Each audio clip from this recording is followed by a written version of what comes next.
yamaha RX115 ফুল engine setting video. আমরা ক্যানসেপ্টে position অনুযায়ী নিয়ে নিচ্ছি। তো আমরা পজিশন অনুযায়ী নিয়ে আসছি। এখন আমরা বেয়ারিংগুলো খুলে দেব।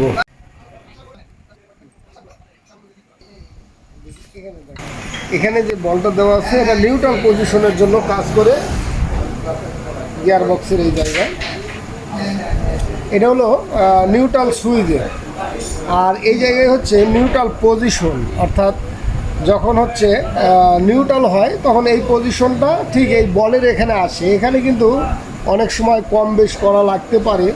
সেই ক্ষেত্রে আমরা যে কাজটা করি সেটা হলো এখানে যে ওয়াশারটা দেওয়া আছে যদি বেশি টাইট হয় এখানে কিন্তু আমরা পাতলা আর একটা ওয়াশার দিয়ে লুজ করে দিতে পারি, এবং যদি বেশি লুজ হয় গিয়ার দেখা যাচ্ছে যে বারবার নিউট্রাল করা অসুবিধা হয়, সেই ক্ষেত্রে আমরা এই ওয়াশারটা পাতলা করে দিই। তো এভাবে কাজ করে দিলে কিন্তু নিউট্রাল পজিশনে কাজ করে। তো এটা কিন্তু 5 গিয়ারের বাইক। এখানে হলো 1 2 3 4 5 গিয়ারের। তো এখানে কিন্তু প্রিমিয়াম একদম সেট করাই থাকে, এটাও তাই। এখানে কিন্তু লক দিয়ে আটকানো আছে।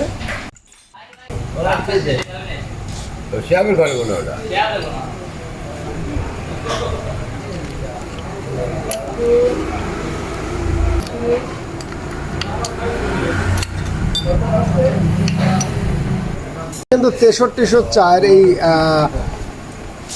ক্লাস সাইডের যে ক্যানসেপ্টের বিয়ারিং এর মেন চেম্বারটা কমপ্লিট করে ফেলবো।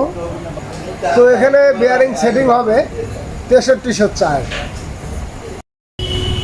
তো আমরা ইঞ্জিন চেম্বারটি সেটিং করে দিচ্ছি।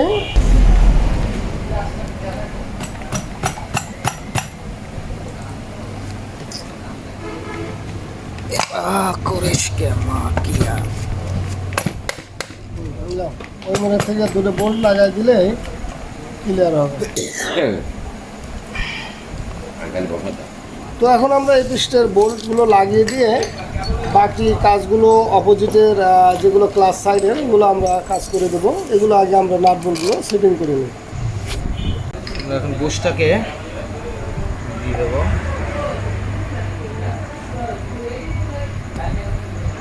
ঢোকানোর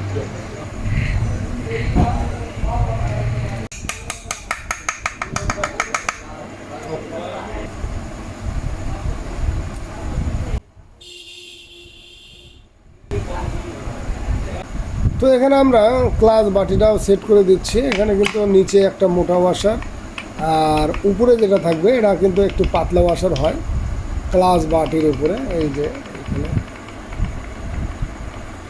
তো এটা ওয়াশার আমাদের এখানে পাঠায় নাই, এই ইঞ্জিনটা অন্য একটা গ্যারেজ থেকে পাঠিয়েছিল, আমরা এটা সেট করে দিচ্ছি।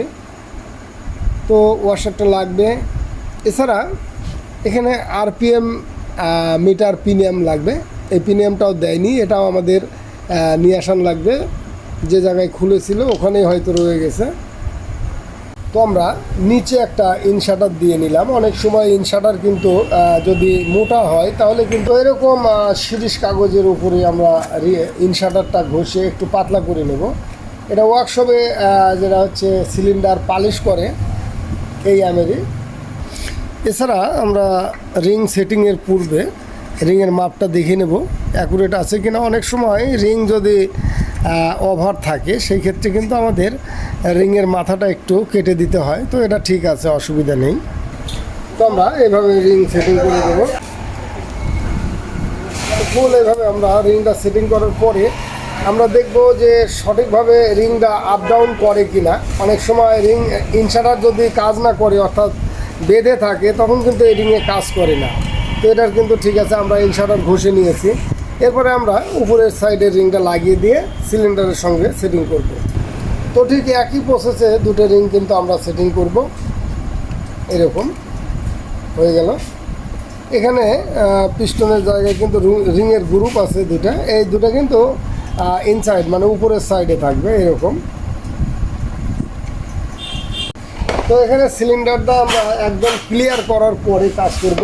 আর ক্লাস সাইডের যে কাজটুকু বাকি আছে এগুলো আমরা ক্লাস সাইডের ক্লাস বাটির ওয়াশারটা আমি দিয়ে আমরা কাজ করে দেবো।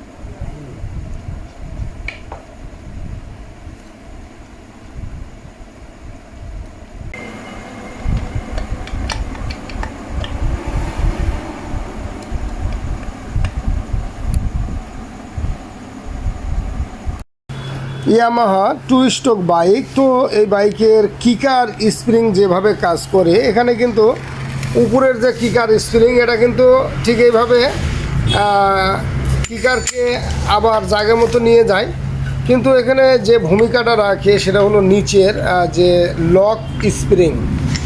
লক স্প্রিংটা কিন্তু কিকারকে যখন কাজ করায় তখন কিন্তু কিকার এই পিনিয়ামটাকে আবার নিচে নিয়ে আসতে সাহায্য করে।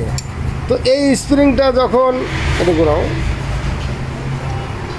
এরকম হালকা টাইট থাকবে, যখন কিক ছেড়ে দিবে তখন কিন্তু কিকটা আবার এই জায়গা মতো পিনিয়ামটাকে নিয়ে আসবে। কিকার পিনিয়ামে কাজ করে না। তো এখানে যেভাবে লাগানো আছে এই যে স্প্রিংয়ের 2 সাইড, আমরা যদি এরকম স্ক্রুড্রাইভার শার্ট করে খুলে নেই অনেক সময় লুজ হয়ে যায়। তো আলতো করে এক সাইড করে আমরা তুলবো যাতে স্প্রিংয়ের টেন্সটা ঠিক থাকে। এছাড়া এখানে যে মাপটা আছে, এই মাথার যে মাপটা আছে, এই মাথাটা কিন্তু দেখে নিতে হবে কেমন আছে।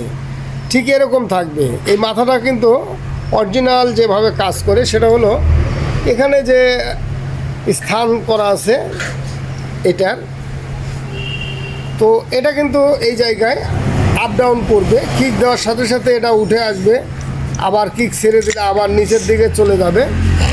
তো এই ভূমিকাটা যখন ঠিকমতো না হয় তখন কিন্তু কিকার ঠিকমতো কাজ করে না, কিকার ছেড়ে দেয়।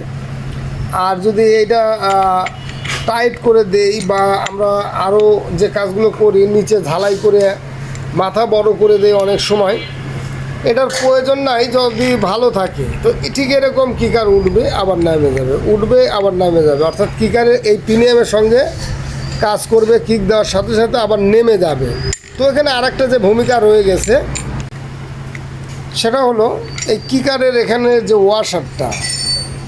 যে ওয়াশারটা দেওয়া আছে, এই ওয়াশারের কিন্তু একটা দারুণ ভূমিকা আছে। এই ওয়াশার যদি বাঁকা হয়ে যায়,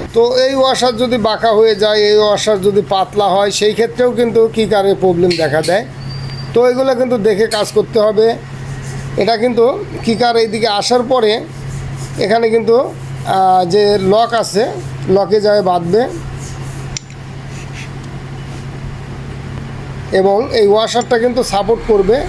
এছাড়া এখানে যে আমরা বুশটা দেখতে পাচ্ছি প্লাস্টিকের, এটারও কিন্তু ভূমিকা আছে। যদি বুশ ছোট হয়ে যায় সেক্ষেত্রে আমরা যেভাবে ওয়াশার দিয়ে দিয়েছি এখানে একটা ওয়াশার দিতে হতে পারে, যাতে কিক দেওয়ার পরে কিক উঠে যাবে আবার কিক নামে আসবে যখন এই কিকার শ্যাফটের সাথে। তো এইগুলো কিন্তু লক্ষণীয় বিষয়, এগুলো আমরা ভালোভাবে খেয়াল করে কাজ করলেই কিন্তু কিকারের কাজটা ঠিক মতো করবে। তো ঠিক এইভাবে আমরা কিকার স্প্রিংটা আবার সেটিং করে দিলাম। এখন আমরা বাকি ইঞ্জিনটুকু সেটিং করব। তো ভূমিকা আমরা দেখালাম কিভাবে কাজ করে কিকারে, ঠিক এইভাবে কিন্তু উঠে যাবে এবং কিক দেওয়ার পরে কিকটা যখন এদিকে যাবে তখন কিন্তু পিনিয়ামে কীরকম ঘোরাবে। আর এই কিক পিনিয়াম ঘোরানোর পরে এখান থেকে ক্লাচ বাটির নিচের অংশ যে পিনিয়াম আছে এই পিনিয়ামটা কাজ করবে।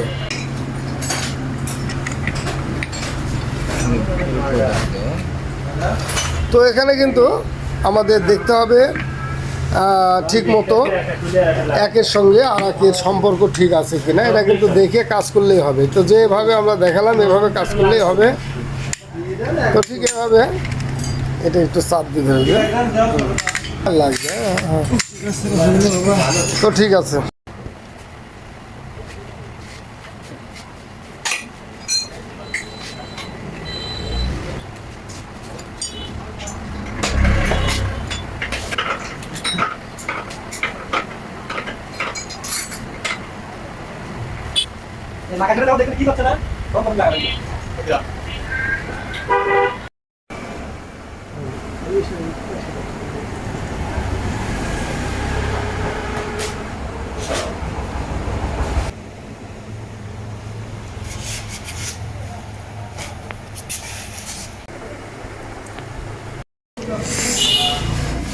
তো ইঞ্জিন কমপ্লিট হয়ে গেছে, আমরা এগুলো সেটিং করে দিয়ে দিচ্ছি। বাইক আমাদের কাছে নেই, বাইকটা সেটিং হওয়ার পরে অর্থাৎ বাইকের সঙ্গে ইঞ্জিন তোলার পরে আমরা স্টার্ট করা আর ভিডিওটা আপনাদের দেখাবো।